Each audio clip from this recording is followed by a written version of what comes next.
பட்லந்த் ஆணைக்குழு அறிக்கை குறித்து ஆராய்வதற்கு விசேட குழு ஒன்று நியமிக்கப்பட்டுள்ளது. சட்டமா அதிபர் பாரிந்த ரணசிங்கவினால் இந்த குழு நியமிக்கப்பட்டுள்ளது. 4 பேரை கொண்ட விசேட குழு ஒன்று நியமிக்கப்பட்டுள்ளது.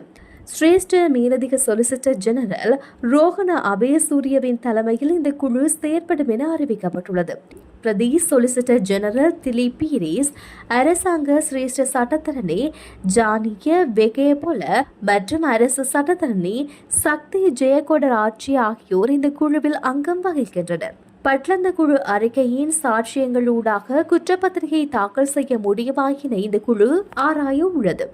மேலும் தொடர்ச்சியான விசாரணை செய்யப்பட வேண்டிய விடயங்கள் குறித்தும் இந்த குழு கவனம் செலுத்தப்பட உள்ளது.